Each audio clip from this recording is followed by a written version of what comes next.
तपाईलाई I'm kids Riyan च्यानलमा स्वागत छ।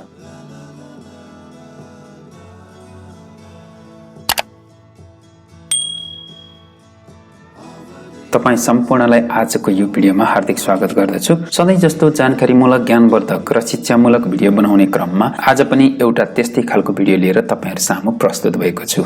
आशा छ यो भिडियोले पक्कै पनि तपाईलाई केही न केही जानकारी दिनेछ। आजको भिडियोमा म पोर्चुगलमा रहनुभएका र कोभिड-19 विरुद्धका खोप नलगाउनु भएका, त्यसमा पनि जसको SNS नम्बर छैन, उहाँहरूले कसरी अनलाइन मार्फत आफ्नो नाम रजिस्टर गर्न सक्नुहुन्छ भनेर बताउन गइरहेको छु। यो भन्दा अगाडि मैले SNS नम्बर हुने साथीहरूले कसरी अनलाइन अपोइन्टमेन्ट लिन सक्नुहुन्छ, त्यसपछि आएको मेसेजलाई कसरी रिप्लाई दिन सक्नुहुन्छ, तथा तपाईले अप्लाई अथवा रजिस्टर गर्नुभयो तर उताबाट रेस्पोन्स आएन अथवा तपाईले आएको रेस्पोन्सलाई टाइममै रिप्लाई गर्न सक्नु भएन, जसले गर्दा तपाईको अपोइन्टमेन्ट भएन, लिन सक्नु भएन। साथै तपाईको कन्ट्याक्ट अथवा तपाईको मोबाइल नम्बर कसरी चेन्ज गर्ने भन्ने विषयमा भिडियो अगाडि बनाइसकेको छु, जसको लिंक तपाईले तल डिस्क्रिप्सनमा हेर्न सक्नुहुन्छ। भने आजको यो भिडियोमा म SNS नम्बर नभएका साथीहरूले कसरी प्रोसेस गर्न सक्नुहुन्छ भनेर बताउन गइरहेको छु। यो एउटा जानकारीमूलक भिडियो हो, त्यसैले पहिला सुरुदेखि अन्तिमसम्म हेर्नु होला, त्यसपछि त्यसका आधारमा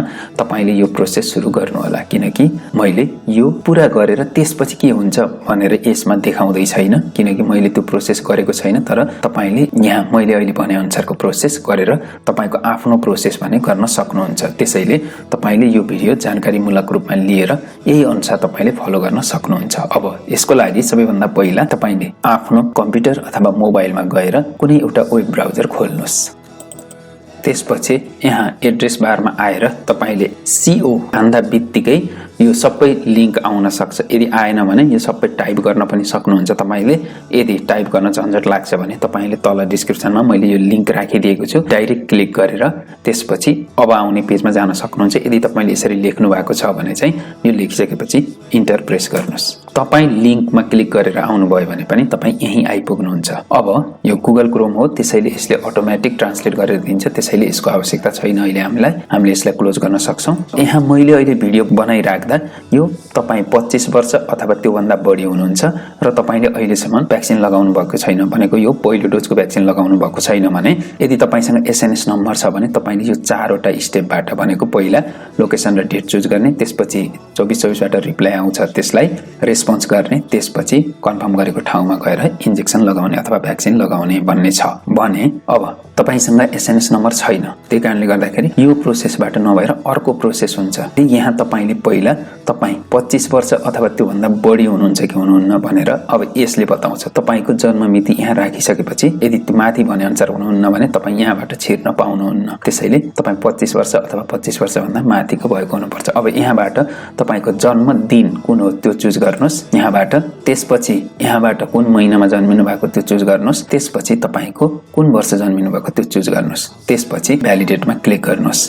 भ्यालिडेटमा क्लिक गरिसकेपछि यो पेज आउँछ। त्यसपछि तपाई यहाँ गएर यदि तपाईसँग नुमेरद उत्यन्त अथवा SNS नम्बर हुन्थ्यो भने तपाईले यहाँ राखेर तपाईको पुरा नाम यहाँ राखेर जुन सेन्ट्रे साउथमा जस्तो फर्मेटमा छ त्यस्तै फर्मेटमा राख्नुपर्ने हुन्छ। कोही कोही साथीहरुको चाहिँ सेन्ट्रे साउथमा अर्कै तरिकाले नाम रजिस्टर भएको छ, त्यसैले फुल नेम सेन्ट्रे साउथमा जस्तो रजिस्टर भएको छ त्यस्तै छैन भने तपाईको डाटा एरर अथवा केही एरर मेसेज भनेर देखाउँछ। त्यसैले तपाईले आफ्नो फुल नेम चेक गर्नु होला। त्यसपछि तपाईको जन्म मिति तपाईले सुरुमा जुन हाल्नुभयो त्यो यही अटोमेटिक देखाउँछ, भ्यालिडेट गरेर जाने हो। तर अहिले हामीले त्यो गर्दै छैनौं।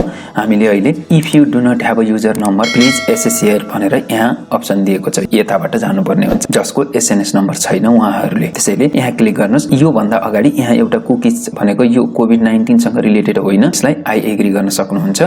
अब यहाँ क्लिक गर्नुस्।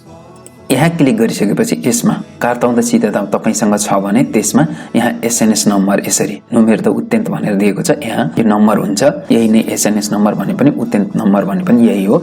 अनि अर्को तपाईसँग मिनिस्ट्री अफ द साउथ भनेर यस्तो खालको कार्ड छ भने पनि कार्ताउँदा उत्यन्त भनेर यहाँ नम्बर छ, यो नम्बर हो SNS नम्बर भनेको। यदि तपाईसँग यो छ भने तपाईले रजिस्टर गरिराख्नु पर्दैन, यो SNS नम्बर भएको यही भइहाल्यो। जस्तो यो छ भने तपाईले I have a user number गर्नुभयो भने यही फर्ममा पुग्छ। तर अहिले हामीले बनाएको भिडियो यसको लागि नभएर यसको लागि हो, त्यसैले यसमा क्लिक गर्नुस्। I don't have a user number, मसँग युजर नम्बर अथवा SNS नम्बर छैन। अब यहाँ आइसकेपछि तपाईले आफ्नो डाटा यो फर्ममा भर्नुपर्ने हुन्छ।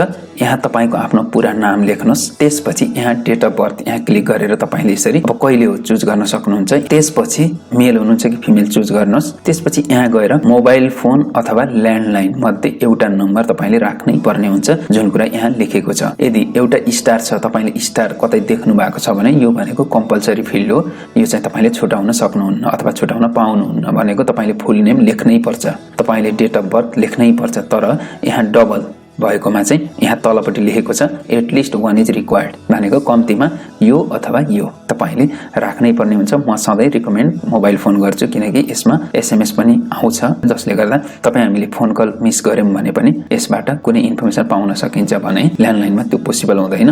भने अलिकति तल गएर कन्ट्री अफ नेसनालिटी तपाई कहाँको नागरिक हो त्यो चुज गर्नुस्। अब यहाँ तपाईले कहाँको नागरिक हो भनेर चुज गर्नुहुन्छ, त्यसको आधारमा यहाँ चाहिँ अरु एक्स्ट्रा अप्सन आउँछ। अब मैले यहाँ नेपाल चुज गर्दा यहाँ टाइप अफ द डकुमेन्ट भनेको आइडेन्टिटी कार्ड के छ त हामीसँग भनेर यहाँबाट हामीले सिधै पासपोर्ट चुज गरेर त्यसपछि यसमा पासपोर्ट नम्बर लेख्नुपर्ने हुन्छ। अब तपाईलाई खाली देखाउनको लागि मात्र मैले पोर्चुगल चुज गरेको केसमा बिलेदी आइडेन्टिदाद भनेर मात्रै देखायो। त्यसपछि यहाँ गएर नुमेरो द आइडेन्टिफिकेसन फिस्कल भन्ने निफ नम्बर राख्नुपर्ने हुन्छ। त्यसैले यो देश अनुसार फरक छ। अब हामीलाई अरु चाहिएन, हामीले यसमा नेपाल चुज गरिसकेपछि यहाँ गएर पासपोर्ट चुज गरेर त्यसको नम्बर राख्नुपर्ने हुन्छ। त्यसपछि यहाँ पेज द नेचुरलिदाद भनेको छ तपाई कहाँ जन्मेको देश, अब यो पनि नेपाल हुने भयो। त्यसपछि यहाँ आफ्नो एड्रेस, अहिले कहाँ बस्नु भएको छ, तपाई कहाँ रजिस्टर हुन चाहनुहुन्छ, यो डाटा भ्याक्सिनेसन प्रोसेसको लागि हो। त्यसैले यसले पछि सेन्ट्रल साउथको लागि पनि रजिस्ट्रेसनको लागि डिसाइड गर्छ कि गर्दैन भन्ने कुरा कहीँ पनि त्यस्तो उल्लेख गरेको पाएको छैन मैले। यदि तपाईहरुलाई त्यो थाहा छ भने कृपया कमेन्ट गरिदिनु होला। डिस्ट्रिक्ट, त्यसपछि यहाँ यही डिस्ट्रिक्ट अनुसारको चाहिँ यहाँ तपाईको अन्य सिटीको नामहरु देखाउँछ। त्यसपछि यहाँ जुन्ता प्रदेशिया कुन अन्तर्गत पर्छ भनेर गर्नुपर्ने हुन्छ। त्यसपछि यहाँ गएर तपाईले रुवा आफ्नो एड्रेस कुन छ त्यो एड्रेस यहाँ पुरा राख्नुस्। त्यसपछि कति नम्बर घर हो तपाईको, कति नम्बर तला हो त्यो यहाँ उल्लेख गर्नुस्। त्यसपछि यहाँ पोस्टल कोड के हो त्यो यहाँ लेख्नुस्। त्यसपछि यसको ठ्याक्कै यही अर्थ हो भन्ने मलाई पनि जानकारी छैन, तर जतिसम्म मैले बुझेँ त्यसको आधारमा तपाईलाई मैले यहाँ देखाउँदै छु। यहाँ क्लिक गर्नुस्।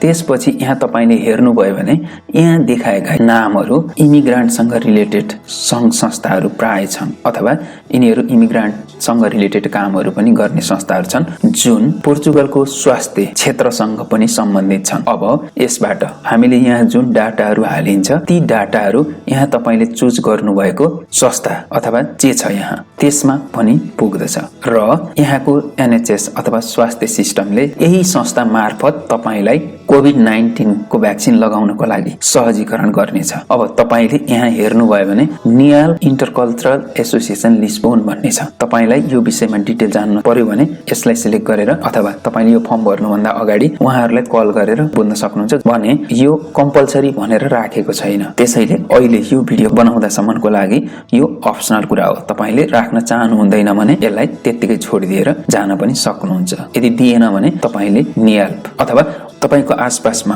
अन्य कुनै यी संस्थाहरु छन् भने पनि त्यहाँ गएर पनि तपाईले बुझ्न सक्नुहुन्छ। हैन भने तपाईले सेन्टर साउथमा सिधै गएर पनि यो विषयमा कुरा गर्न सक्नुहुन्छ। अर्को तपाईले एसएनएस को 8242424 मा कल गरेर पनि तपाईले यो विषयमा बुझ्न सक्नुहुन्छ। यो चुज गरिसकेपछि अथवा यसलाई यतिकै छोडेर त्यसपछि यहाँ क्लिक गरेर तपाईले यहाँ भरेका डाटाहरु भ्याक्सिनेसन शेड्युलिङ प्रोसेस एगेन्स्ट कोभिड-19 भनेको छ। यो प्रपोजको लागि यी डाटाहरु चाहिँ युज गर्न दिन्छु भन्ने खालको कन्सेन्ट हो। यो तपाईले क्लिक गर्नुपर्ने हुन्छ किनकि यहाँ स्टार छ। त्यसैले यो क्लिक गरिसकेपछि टु सबमिटमा क्लिक गर्नुस्। यो टु सबमिटमा क्लिक गरिसकेपछि के हुन्छ भन्ने विषयमा मलाई अहिलेसम्म थाहा छैन। यो भिडियो हेरिसकेपछि तपाईले यदि अगाडि गरिसक्नु भएको छ भने अथवा गर्दै हुनुहुन्छ भने कुनै प्रब्लम अथवा कुनै समस्या कुनै डाउट आयो भने चाहिँ तपाईले मलाई सम्पर्क गर्न सक्नुहुन्छ। मैले आफ्नो डिटेल तल डिस्क्रिप्सनमा राखिदिएको छु, त्यसको आधारमा चाहिँ अथवा तपाईले कमेन्ट पनि गर्न सक्नुहुन्छ। कमेन्टको आधारमा मैले तपाईलाई रेस्पोन्स दिने तथा तपाईको प्रब्लम सल्भ गर्ने र अर्को यसको कम्प्लिट भिडियो पनि त्यसपछि मैले बनाउने छु।